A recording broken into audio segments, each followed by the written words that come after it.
बरोबर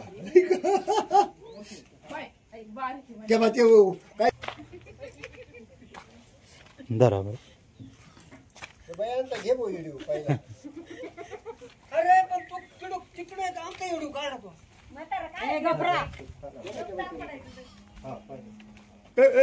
चला. नमस्कार मित्रांनो, जय आदिवासी जय शिवराय. आज आम्ही श्री क्षेत्र मुस्कोबा महाराज जांभळवाडी येथे आमचे मित्र धनुशेठ शिंदे यांनी कॉल केला. तर घरमालक दगडूशेठ शिंदे यांच्या घरात साप निघलेला आहे. तर त्याला पकडण्याचा प्रयत्न करत आहोत. आम्ही पकडून सुरक्षित जंगलात सोडणार आहोत. असे तुम्ही पण साप दिसले तर जवळच्या प्राणी मित्राला कॉल करा. ते पकडून सुरक्षित जंगलात सोडतील, जेणेकरून आपलाही धोका टळेल आणि त्याचाही मुख्य जीवाचा जीव वाचेल. तर धनंजय शेठ शिंदे तसेच ज्ञानदेव शेठ शिंदे यांचं खूप अभिनंदन, कारण त्यांनी इथून पण मागे खूप अशा मुख्य जीवांना जीवनदान दिलेलं आहे. तुम्ही पण जीवनदान द्या. तर त्याला पकडत आहोत.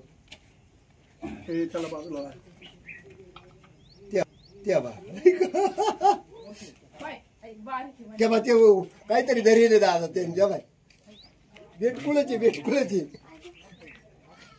पाच बिटकुल सोड बिटकुल सोड सोडू दे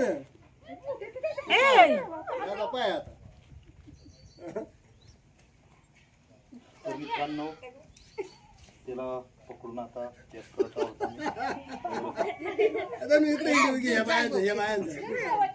येथे ताई आहेत, आजी आहेत, यांचं खूप खूप अभिनंदन, कारण त्यांनी लक्ष ठेवल्यामुळं पकडण्यासाठी मदत झाली. तुम्ही पण असे साप दिसले तर न घाबरता, जवळ न जाता लांबून लक्ष ठेवा आणि जवळच्या प्राणी मित्राला कॉल करा. ते येऊन पकडून सुरक्षित जंगलात सोडतील. शेपूट कटवायले काहीतरी खाल्लाय. तर कोणते धामीने का? हा धामी. साप हा मुद्दाम आपल्याला त्रास देत नसतो.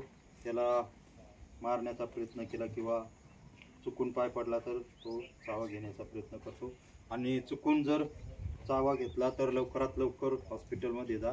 असं तंत्रमंत्र किंवा झाडपाला याच्या फंद्यात पडू नका, जेणेकरून रुग्णाला लवकरात लवकर उपचार भेटतील.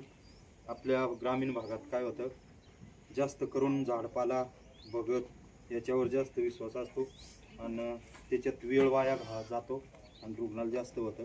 म्हणून वेळ वाया न जाता लवकरात लवकर हॉस्पिटलमध्ये जा, जेणेकरून रुग्णाला उपचार भेटतील.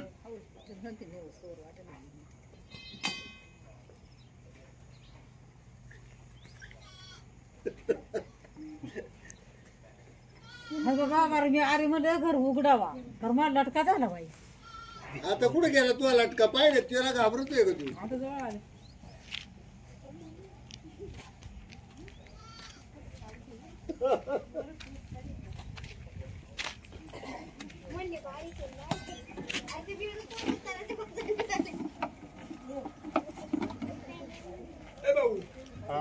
पुतळ्याची माळ होती ना?